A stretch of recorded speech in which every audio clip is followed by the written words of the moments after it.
Salut, aujourd'hui je vais te parler d'un sujet un peu profond, mais qui va révolutionner ta vie. C'est la dissonance cognitive. Qu'est-ce que j'entends par là? J'entends par là dissonance cognitive, c'est-à-dire se mentir à soi-même. En fait, le jour où j'ai commencé à arrêter de me mentir à moi-même, ma vie a commencé a pu se transformer. C'est la seule résultante, le seul moyen de changer en fait, c'est d'arrêter de se mentir à soi-même. Alors, bon, des années, ma vie, elle galérait franchement. Et ça veut pas dire que aujourd'hui, ma vie, elle est toute rose, et tout transformée, c'est tout happy, c'est tout bisounours. Non. C'est juste que j'ai appris un truc, c'est que si j'accepte la réalité telle qu'elle est, eh bien, à ce moment-là, je peux la transformer. Mais tant que j'accepte pas la réalité, tant que je la fuis en fait, eh bien, j'ai aucun pouvoir sur elle. Donc, ça veut dire quoi? Ça veut dire que, par exemple, pour pouvoir arrêter de fumer, bah, d'abord, ça a été de me rendre compte que, en effet, je me faisais mal au corps, je me faisais mal aux poumons. Ça, c'était la première étape, de ressentir la douleur en moi. Et à partir du moment où j'ai ressenti tellement cette douleur en moi, bah là, j'ai pu avoir envie de la transformer. Et tant que j'étais dans l'abnégation, le fait de me mentir, de dire que cette douleur, bah, c'était rien, que j'essayais de m'inventer des trucs pour dire, bah, c'est pas grave, ou carrément je m'en coupais émotionnellement, j'essayais même pas de la sentir. Alors là, ouais, en effet, il n'y avait aucune transformation qui se passait. À partir du moment où j'étais ressentir cette douleur en moi, eh bien là, j'ai eu envie d'arrêter de fumer profondément et j'ai arrêté et ça s'est fait clac comme ça. Mais vraiment, quand je suis clac comme ça, c'était juste, j'ai eu à décider, j'ai arrêté parce que j'ai accepté que je me faisais mal. Et c'est pareil dans la relation de couple. Si t'es dans une relation toxique, je connais bien ce sujet, eh bien, ouais, on peut se raconter, oui, mais au début, c'était full love, c'était plein d'amour, ça passait bien et tout. Ouais, mais le fait est de se rendre compte que la réalité aujourd'hui, est-ce que vraiment tu es heureux en fait? Est-ce que vraiment tu prends du plaisir à être en relation avec cette personne? Est-ce que euh, vous êtes tout le temps en train de vous engueuler ou non? Ou est-ce que c'est plutôt, bah voilà, vrai amour, quoi, là, quelque chose qui est fluide, qui communique, qui communie en fait. Et, et ça, c'est important d'aller regarder la réalité en face. Et c'est pareil pour ton job, pour ton travail.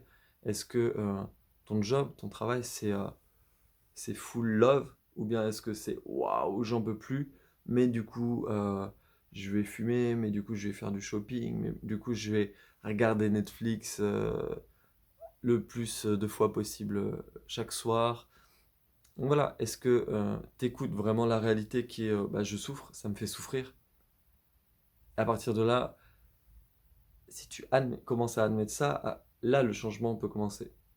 Mais tant que tu te situes dans la fuite, tant qu'on se situe, je vais m'inclure dedans parce que je suis humain, voilà, je fais partie du processus, je suis la même chose que vous. Tant que ça, c'est pas admis que je suis en train de souffrir, que ça va pas bien, il n'y a rien qui peut changer. Tant qu'il y a de la fuite, il n'y a rien qui pourra changer. Donc ça, c'est à l'échelle individuelle, mais à l'échelle collective, on voit la même chose à l'heure actuelle. C'est-à-dire que on voit des problèmes écologiques, mais il n'y a rien qui peut changer. Parce que tant que ces changements intérieurs n'auront pas été faits, d'admettre la réalité, alors les changements extérieurs ne pourront pas se faire. Et là, on est au niveau de l'écologie, on est dans une dissonance cognitive qui est collective. L'humanité entière, enfin, il y a en tout cas tout un ensemble de la société qui se ment à soi-même en se disant oui, là, mais là, c'est vraiment une échelle collective. Mais cette échelle collective, c'est la résultante des échelles individuelles. Donc, je pense sincèrement que plus il y aura de personnes qui vont se transformer individuellement, qui vont aller reconnaître en elles que ça va pas reconnaître en elles leur souffrance, aller transformer leur ego, alors à ce moment-là, le monde à l'extérieur, les problématiques extérieures pourront se transformer, pourront changer. Donc, c'est un sujet dont je te parle là qui est... ouais, c'est pas hyper rose, c'est clair. C'est pas tout youpi youpla comme d'autres vidéos que j'ai pu faire où je suis en mode wouhou Fire and the joys dans le feu de la joie. Mais, mais c'est important d'aller regarder ça, d'aller regarder la réalité en face, en vérité avec soi-même. Donc la question que je te pose, c'est est-ce que tu es en vérité avec toi-même? Jusqu'à quel point tu te mens aujourd'hui dans ta vie? Voilà. Et sache que, bah ouais, je sais, c'est pas facile. C'est pas facile d'aller plonger à l'intérieur, d'aller reconnaître que, ouais, il y a des émotions qui sont pas confortables, qui sont pas agréables. Pardon. Voilà. C'est pas facile, mais c'est possible. C'est possible de le faire. On a tous cette capacité-là en nous, d'aller transformer ce qui nous plombe en or, le plomb en or. Et parfois, on a besoin de prendre du recul pour ça. On a besoin que quelqu'un vienne nous apporter un regard extérieur. Parce que parfois, on est tellement collé à nos mécanismes de fuite qu'on n'arrive pas à s'en détacher, à prendre de la distance, du recul, pour ensuite le transformer. C'est ce que permet en principe la méditation au départ, mais dans une certaine mesure. Parce que parfois, bon, j'ai eu pratiqué la méditation pendant des années, je continue à la pratiquer. C'est une très bonne hygiène de vie.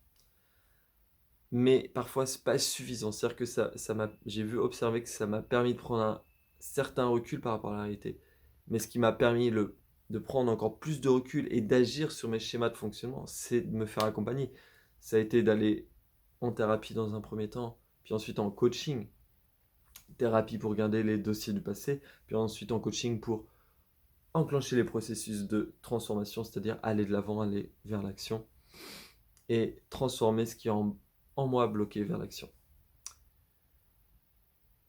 Voilà ce que je voulais te partager. Est-ce que tu te mens à toi-même? Est-ce que tu es prêt à faire recul, à aller regarder en toi la réalité de ce que tu vis, de tes émotions? Et, et la vie ensuite, elle sera tellement simple. La vie, elle se simplifie de ouf à partir du moment où tu oses regarder. Par contre, ce que j'ai observé, c'est que la vie, elle se complexifie. Plus je fuis, plus la vie se complexifie. Plus je vais avoir des difficultés dans mes épreuves. Parce que de toute façon, il y aura toujours des épreuves. Mais plus je regarde la réalité telle qu'elle est, plus les épreuves vont être faciles vont passer comme de l'eau sous un pont.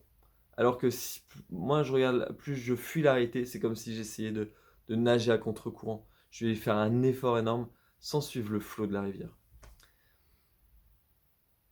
Et ça, je peux te dire que il y a des années de mensonges à moi-même, de mensonges appris. Et, et en effet, dans notre éducation, c'est pas toujours le centre de notre éducation que d'apprendre à regarder la réalité telle qu'elle est en nous. Et en tout cas, j'espère que cette vidéo, elle te touche, en tout cas, qu'elle te permettra de prendre des décisions. Des décisions pour toi, pour ta vie, pour changer, pour arrêter de te mentir. Parce que c'est le plus beau cadeau, même pour toi, en fait, de respect pour soi-même.